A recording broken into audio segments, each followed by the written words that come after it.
Good morning बच्चों।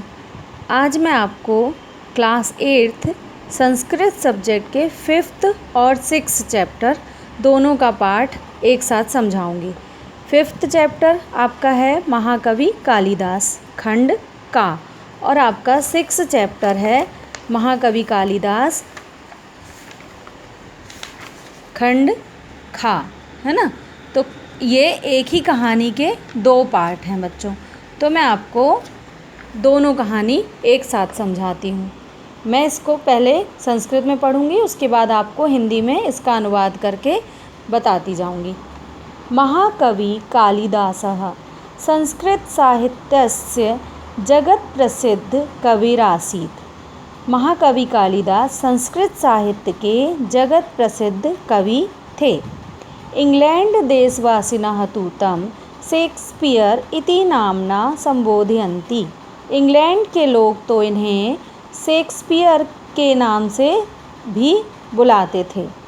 कालिदासस्य विषये एका कथा लोकप्रिय अस्ति। कालिदास के विषय में एक कहानी लोकप्रिय है, वही कहानी के विषय में आपका 5th और 6th चैप्टर में दिया गया है।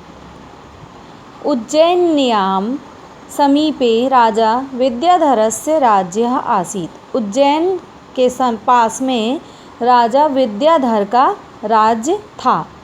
तस्य पुत्री विद्योत्तमा अति विदुषी आसीत्। उनकी पुत्री विद्योत्तमा बहुत ही विद्वान या विदुषी थी। विद्वान मतलब पुरुष को विद्वान कहते हैं, और जो महिला विद्वान होती हैं उनको विदुषी कहते हैं, ठीक है। शास्त्रार्थे सा राजपंडितान पराजिता अकरोत्। शास्त्र में वह राज्य के पंडितों को पराजित कर दिया करती थी। एकदा सा उद्घोषितवती, एक बार उसने घोषणा की, अहम तेन सहैव विवाहं करिष्यामि यह मां शास्त्रार्थे पराजितं कर्तुं शक्यते।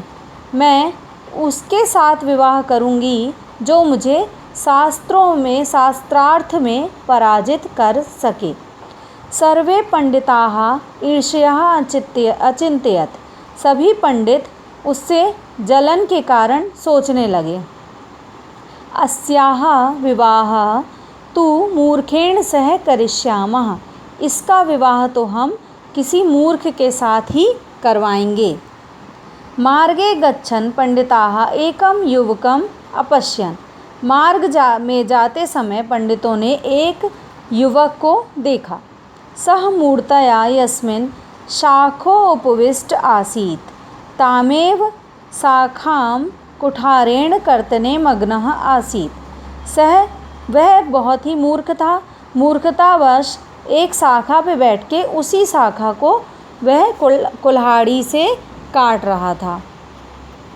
एतद् दृष्ट्वा पंडिताः तं वदन्। यह देखकर पंडितों ने उससे कहा, आगच्छ अस्माभिः सह वयं राजकुमार्यां सह तव विवाहं करिष्यामः। तुम नीचे आओ, हम तुम्हारा विवाह राजकुमारी के साथ करवा देंगे। मूढ़ः प्रसन्नः भूत्वा तान् अन्वगच्छन्। मूर्ख बहुत प्रसन्न हुआ और उनके साथ चल दिया। पंडिताः तम् अकथयन्। पंडितों ने उससे कहा, यत्र वयं त्वां नयामः तत्र किमपि न वदतु। यदि वदिष्यति तहि विवाहो न भविष्यति। जब तक हम तुमसे ना कहें तुम कुछ भी मत कहना। अगर तुमने कुछ कहा तो तुम्हारा विवाह नहीं होगा। मूर्खः प्रतिज्ञाम् अकरोत् यत् सः किमपि न वदिष्यति। मूर्ख ने प्रतिज्ञा किया कि मैं कुछ भी नहीं बोलूँगा।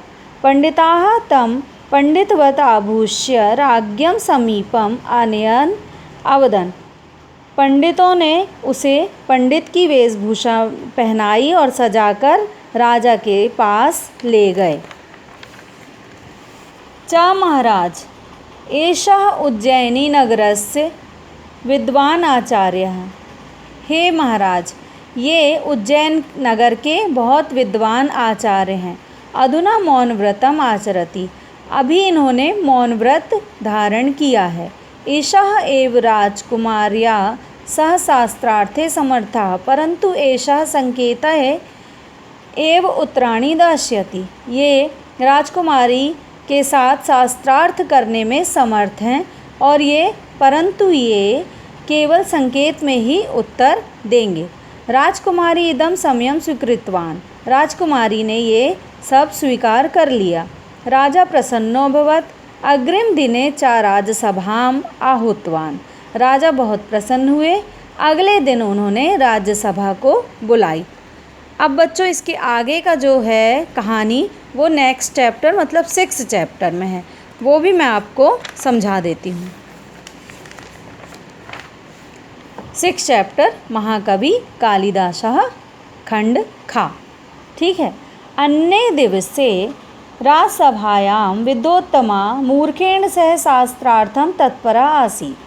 अन्य दिवस में राजसभा में विद्वोत्तमा मूर्ख के साथ शास्त्रार्थ करने के लिए तत्पर थी। प्रथमं सा तं हस्तं प्रसार्य दर्शितवती, सबसे पहले उसने उन्हें हाथ फैलाकर दिखाया। एतद् दृष्ट्वा सा युवक अचिंत्यत, ये देखकर उस युवक ने सोचा, एषा तु चपेटिकां हन्तुं हस्तं दर्शयति, ये तो मुझे चांटा मारने के लिए हाथ दिखा रही है। सहतां मुट्ठिकां अदर्शयत, तो उसने राजकुमारी को मुट्ठी बना के दिखाया। ठीक है। पंडिताः व्याख्याम् अकुर्वन्, पंडितों ने उसकी तरफ से व्याख्या की। भवति पंचभूतानि भवन्ति इति अदर्शयत्, परम आचार्य संकेतयति यत् एकत्री भूत्वा पंचभूतानि संसारस्य शरीरस्य च निर्माणं कुर्वन्ति। राजकुमारी, आपने पंचभूतों को बताया है, दिखाया है कि संसार में पंचभूत होते हैं, परंतु ये पंडित इन्होंने आचार्य ने संकेत किया है कि सभी भूतव एक साथ मिल जाते हैं, तभी भूतों की संसार में इन 5 भूतों से संसार की रचना और निर्माण होता है। पुनः विद्वोत्तमा एकम अंगुलम दर्शवती, फिर से क्या किया, विद्वोत्तमा ने एक उंगली दिखाई। सह मूर्खम अचिंत्यत, मूर्ख ने सोचा। सा कथयति यत् तव एकम नेत्रम स्फोटिष्यामि, उसने सोचा कि ये कह रही है कि तुम्हारा एक नेत्र मैं फोड़ दूंगी। सह अंगुल द्वयम दर्शयित्वा अचिंत्यत, उसने 2 उंगलियां दिखाई। अहम तव द्वे नेत्रे स्फोटिष्यामि, कहा और सोचा कि मैं तुम्हारी दोनों आंखें फोड़ दूंगा। पंडिताः च व्याख्याम् अकुर्वन्, राजकुमारी आत्मा एकेव इति उक्तवती, राजकुमारी ने कहा है कि आत्मा एक होती है, परंतु आचार्य अनुसारेण परमात्मा जीवात्मा च इति अस्य स्वरूपद्वयं भवतः, परंतु आचार्य के अनुसार परमात्मा और जीवात्मा ये इनका स्वरूप 2 होता है।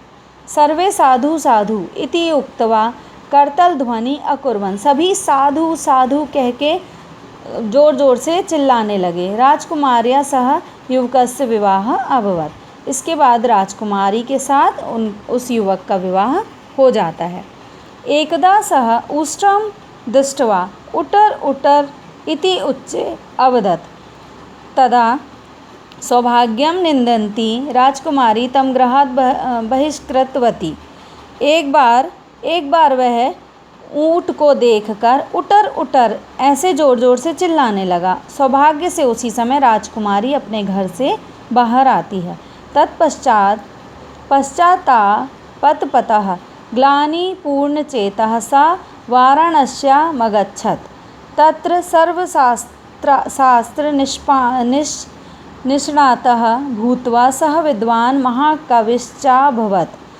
उसके बाद उसे बहुत ग्लानि हुई। राजकुमारी उसे कहती है कि तुम इतने मूर्ख हो कि तुम ऊँट को उष्ट्रम ना कहकर उटर उटर कह रहे हो, तो मैं बहुत पछताती है। उसके बाद जो मूर्ख व्यक्ति होते हैं मतलब महाकवि कालिदास, उन्हें बहुत ग्लानि होती है और वे बहुत पछताते हैं और इसी तरह वे वाराणसी जाकर उच्च शिक्षा और शास्त्रार्थ प्राप्त करते हैं और विद्वान महाकवि बन जाते हैं और इसी तरह वे महाकवि कालिदास के नाम से प्रसिद्ध होते हैं। पश्चात सह गृहमागत्य अकथयत्, फिर उसके बाद वो घर वापस आते हैं और कहते हैं द्वारम देहि देवी, द्वार में खड़े हो जाते हैं और उन्हें आवाज़ लगाते हैं कि दरवाज़ा खोलो देवी। एतत् श्रुत्वा विद्योत्तमा पृच्छत्, ये देख के विद्योत्तमा देखती है और कहती है अस्ति कश्चित् वाग्विवेश, कहती है कि ये द्वार पर कौन आया है। इसके बाद त्रिभी शस्त्रे, और देखते ही रह जाती है क्योंकि वो सच में एक महाकवि पंडित कालिदास बन के वापस आते हैं। त्रिभी शब्दे प्रारभ्य सह, इन्हीं 3 शब्दों से प्रारंभ करते हुए उन्होंने इतनी सारे महाकाव्यों की रचना की।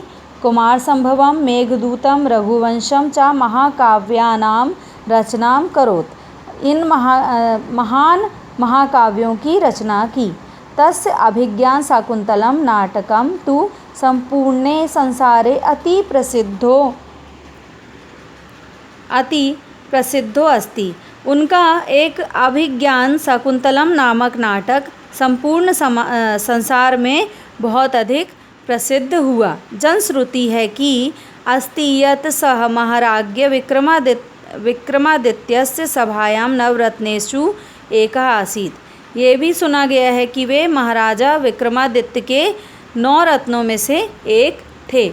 तो आप लोगों ने सुना महाकवि कालिदास की कहानी। पहले किस तरह वे एक मूर्ख व्यक्ति थे, परंतु उन्हें एक ग्लानि होने मन उनका इतना दुखी हुआ कि उन्होंने विद्वान बनने की ठान ली और उन्होंने क्या किया, बनारस जाकर शास्त्रों की शिक्षा प्राप्त की और एक महाकवि कालिदास के रूप में वापस आए और इतने सारे काव्यों की रचना की।